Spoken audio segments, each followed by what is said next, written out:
கழுத்து வலிக்கான மருத்துவம். கழுத்து வலி அதுக்கான மருத்துவத்தில் ஜாதிக்காய், கிராம்பு, வெள்ளை மிளகு, வெத்தலை, வெள்ளை சாமந்தி பூ, இதெல்லாம் கூட்டு கலவையாக சேர்ந்து இப்போ நம்ம மருந்தாக தயாரிக்க போகிறோம். கழுத்து வலி யாராருக்கெல்லாம் வருது அப்படின்னாக்கா, அதிக சுமை சுமக்கிறவங்க, இந்த காய்கறிலாம் வச்சு விற்பாங்க, பூக்கூடை வச்சு விற்பாங்க, பழங்கள் விற்கிறவங்க, கிராமப்புறத்துலலாம் பார்த்தாக்கா, நகர்ப்புறத்தில் கடையில் தான் வைக்கிறாங்க. இப்போல்லாம் நல்லா லேட்டஸ்ட்டாக பெட்டியில், ஸ்கூட்டரில், வண்டியில் வச்சு அந்த மாதிரி பழக்கம். ஆனால் கிராமப்புறத்தில் பார்த்தீங்கன்னாக்கா இன்னும் நிறைய பேர் தெருவாக சுமந்து தான் கீரைகள், காய்கள், பழங்கள் அந்த மாதிரிலாம் விற்றுக்கிட்டு இருப்பாங்க. இன்னும் பார்த்தீங்கன்னாக்கா வயல்வெளியில் வேலை செய்கிறவங்க கருதுக்கட்டு இதெல்லாம் சுமைப்பாங்க. காய்கறிகளெல்லாம் நம்ம நிலத்துக்குள்ளே இருக்கிறத பறித்து சுமந்து கொண்டு வெளியில் வண்டிக்கு ஏற்றுவாங்க. அப்படிலாம் அவங்க அதிகமாக கனமாக சுமைகள் சுமக்கிறப்போ கழுத்து வலி வந்துடும். இன்னும் சில பேர் இப்போ நம்ம படுத்து தூங்குறதே சில பேர் ரொம்ப தூக்கமாக தலையணை வச்சு தூங்குவாங்க. சில பேர் தலையணையே இல்லாமல் தூங்குவாங்க. ஒரு பக்கம் சாஞ்சு படுத்தாங்கனாக்கா அடுத்து பிறண்டு எந்திரிச்சு உட்காந்து இன்னொரு பக்கம் தலையை சாய்ச்சி படுக்கணும். அந்த பழக்கம் இல்லாமல் படுத்தது ஒரே பக்கம் தலை வச்சு படுத்து தூங்கிட்டாங்கனாக்கா ரொம்ப வேலை செஞ்ச அலுப்பில் இந்த பக்கம் எந்த பக்கம் சாஞ்சு ஒரே இதாக படுத்திருந்தாங்களோ அந்த பக்கம் நரம்புகள்லாம் இழுத்து பிடிச்சி கழுத்து வலி வந்துடும். அந்த வலி சில பேருக்கு சுளுக்கு மாதிரியும் பிடிச்சிக்கிறோம். அந்த பக்கம் இந்த பக்கம் சாதாரணமாக நம்ம தலையை அசைக்கிற மாதிரி இப்படி எதுவுமே பண்ண முடியாது. அந்த எப்படி சாய்ச்சி படுத்தாங்களோ அதே மாதிரி இப்படி சாய்ச்சிக்கிட்டே இருப்பாங்க.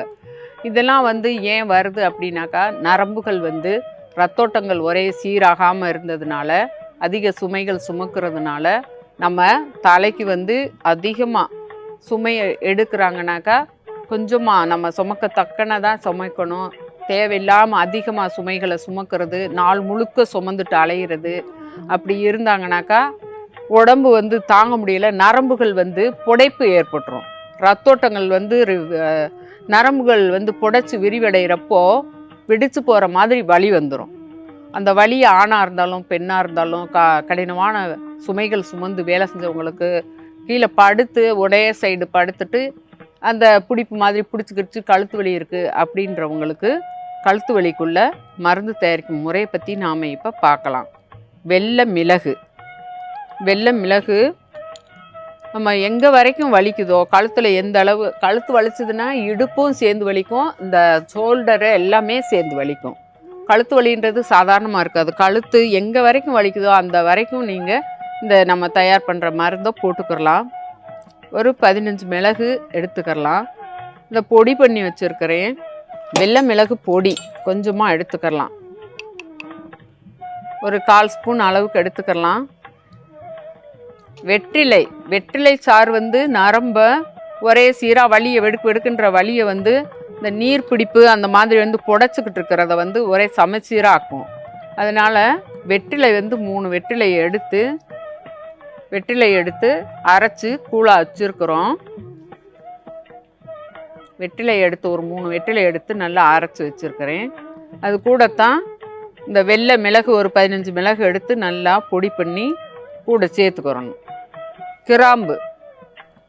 கிராம்பும் வலியை நீக்கி கிராம்பு பொடியை நான் கூட சேர்த்துக்கிறேன். ஒரு 2 சிட்டிகை அளவுக்கு கூட சேர்த்துக்கிட்டா போதுமானது. ஜாதிக்காயும் வலி நீக்கி நரம்பை வலுப்படுத்தக்கூடியது. அந்த இடத்துல நல்லா போட்டு விட்டோம்னாக்கா நல்லா விருன்னு பிடிச்சி நரம்பை வலியை குத்தல் எடுக்கிற மாதிரி வலியை எடுத்துரும்.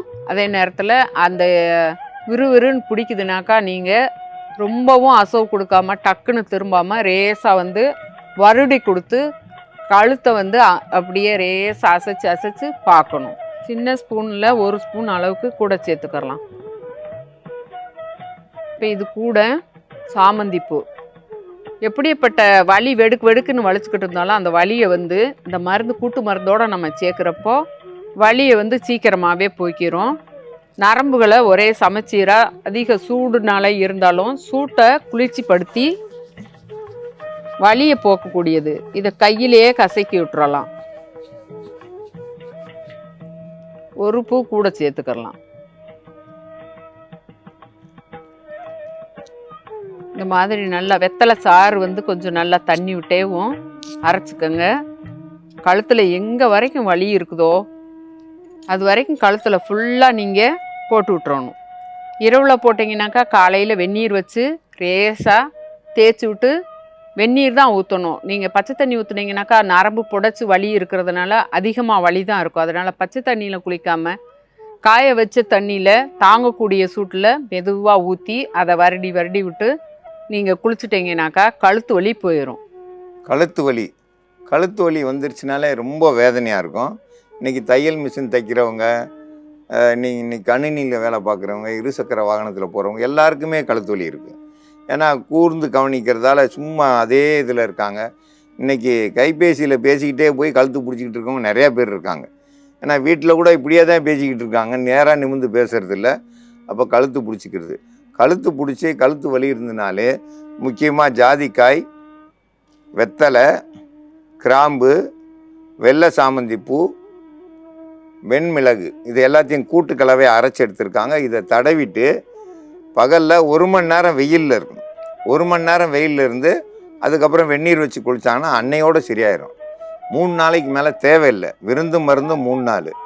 வெயிலில் இருந்தாங்கன்னா கண்டிப்பாக 1 நாள் 2 நாள்லேயே சரியாயிடும். கண்டிப்பாக 1 மணி நேரமாவது ஒரு மத்தியானம் வெயிலில் சூரியனை பார்க்க வேண்டாம். வெயில் தோள்பட்டை எல்லாம் படுற மாதிரி சட்டை இதெல்லாத்தையும் கலட்டிட்டு வெறும் உடலோடு இருந்தால் ரொம்ப நல்லது. இந்த மருந்தை கழுத்து வலி எல்லாத்துக்கும் இது ஒரு சிறந்த மருந்து. இந்த மருந்தை பயன்படுத்தி பயன்பெற வேண்டும் என்று கேட்டுக்கொள்கிறேன்.